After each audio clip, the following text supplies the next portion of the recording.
তো বন্ধুগণ, good news, electric তার লাগানো কমপ্লিট হয়েছে Mashagram junction rail station Bankura লাইনের নতুন প্ল্যাটফর্ম। সেই আপডেট দেওয়ার জন্য আজকে দেখতে পাচ্ছেন সরাসরি রয়েছে একদম মশাগ্রাম জংশন রেল স্টেশনে। সুন্দর একটা আপডেট, একদম অসাধারণ দৃশ্য। তার লাগানোর কাজ কমপ্লিট হয়েছে। এবার কিন্তু আশা করা যাচ্ছে তার লাগানো যখন হয়ে গেছে, এনআই প্রোগ্রাম খুব শীঘ্রই কিন্তু ডিক্লেয়ার হবে। সমস্ত কাজ কমপ্লিট করে এনআই এর যে প্রোগ্রাম সেগুলো কিন্তু শুরু হবে, ধীরে ধীরে অ্যাডজাস্টমেন্ট হবে। এদিকে নবগ্রাম, ওই সাইডে নবগ্রাম স্টেশন, আর এদিকে হচ্ছে মুস্তাফাচক এবং সামনের দিকে চাচাই রেল স্টেশন। আর তার পাশে এখানে দেখতে পাচ্ছেন নতুন যে প্ল্যাটফর্ম নির্মাণ হয়েছে, সেখানে নতুন নেম বোর্ড, মশাগ্রাম জংশন আলাদা কোড, আর ওখানে ফুট ওভার ব্রিজের সঙ্গে সংযুক্তিকরণ পুরোপুরি হয়ে গেছে। এবং ওখানে পুরো নতুন করে একদম পাশে কনস্ট্রাকশন হয়েছে সে পুরো চারদিকে যাওয়া আসার জন্য। এবং এই যে বিশাল প্ল্যাটফর্ম, যেগুলো মেল এক্সপ্রেস ট্রেন দাঁড় করানোর জন্য এই যে প্ল্যাটফর্ম, সেই প্ল্যাটফর্ম নির্মাণ কতটা কমপ্লিট হয়েছে আমি আপনাদের আগে একবার লাইভে দেখিয়েছি। এখন পুনরায় আরও একবার দেখানোর চেষ্টা করছি বাইরে থেকে বা অন্য দিক থেকে কেমন লাগছে দেখতে, কত দূর কাজ কমপ্লিট হয়েছে। এবং এই মশাগ্রাম জংশন রেল স্টেশনের এই সাইডে 1 নম্বর 2 নম্বর লাইন, সেই প্ল্যাটফর্মেও কাজ চলছে।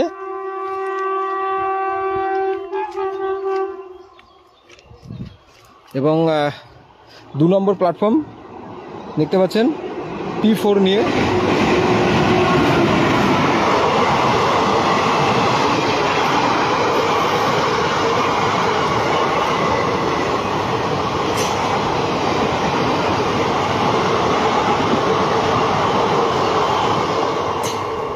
একদম ট্রেন ছুটে গেল, ভালোভাবে দেখে বুঝতে পারলাম না কি ট্রেন গেল, তবে জামালপুর, রামপুরহাট সমস্ত কিছু কিন্তু লেখা ছিল।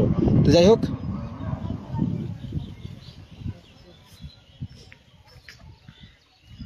যে প্ল্যাটফর্ম যেটা আপনাদের দেখানোর জন্য কিন্তু লাইভটা শুরু করেছিলাম, প্ল্যাটফর্মে কত দূর কাজ কমপ্লিট হয়েছে। ছোট ছোট ছাউনি শেড রেডি, লাইট লাগানো কমপ্লিট, তার লাগানো রেডি হয়ে গেছে। আর ওদিকে বড় যে ছাউনি শেড রয়েছে আর কি, বড় যে যাত্রী শেড, সেই যাত্রী শেডের ওখানে 3টে করে বসার জায়গা, ট্যাপের ব্যবস্থা, মানে জল, সমস্ত কিছু। আর এই পাশেও দেখতে পাচ্ছেন এদিকে প্ল্যাটফর্মকে উঁচু করা হয়েছে, হাইট পুরো ঢালাই করে এদিকে প্ল্যাটফর্মে বসার আরও জায়গা করা হচ্ছে এবং হাইট করা হচ্ছে। দেখতে পাচ্ছেন মেশিনের মাধ্যমে কাজ চলছে মশাগ্রাম রেল স্টেশনের 1 আর 2 নম্বর প্ল্যাটফর্মে। আর এই পাশের নাম্বারিং কী হবে সেটা জানা নেই এখনও। মশাগ্রাম জংশন, ঠিক তার পুরো প্ল্যাটফর্মটা দেখতে পাচ্ছেন 1 নম্বর প্ল্যাটফর্ম থেকে।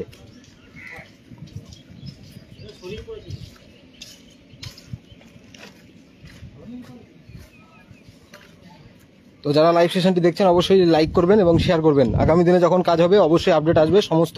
এবং ইলেকট্রিক তার লাগানো কমপ্লিট হয়ে গেছে, খুব শীঘ্রই এবার আশা করা যাচ্ছে কাজগুলো কিন্তু এগিয়ে যাবে। তো দেখতে থাকুন।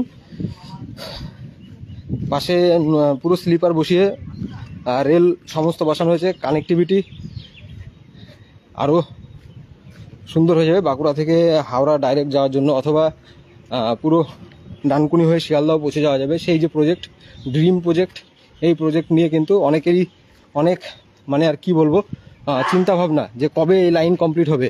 সেই লাইন দ্রুত কাজ হতে হতে আবার থেমে গেল, কারণ ইলেকশন একদম দোরগোড়ায় চলে আসার পরে লাইনের কাজ কিন্তু সেভাবে সিআরএস যেটা কমপ্লিট করা হবে বলছিল সেটা কিন্তু পুরোপুরি কমপ্লিট হতে পারেনি। এবং এখন এই মুহূর্তে বর্তমান পরিস্থিতি দেখতে পাচ্ছেন কাজ অনেকটা এগিয়ে আছে।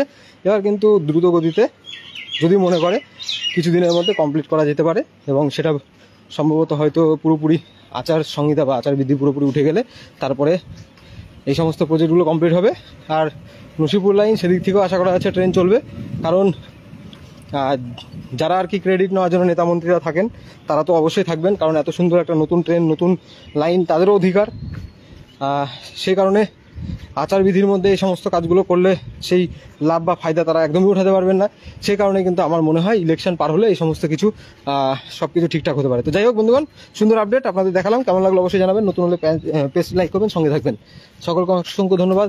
লোকাল আসছে, বর্ধমান লোকাল, আবার বাড়ি পালাতে হবে, বাড়ি যাওয়ার সময় হয়ে গেল। তো যাই হোক, ভালো থাকবেন, বাই। সকলকে অসংখ্য ধন্যবাদ, শেয়ার করবেন প্রচুর প্রচুর।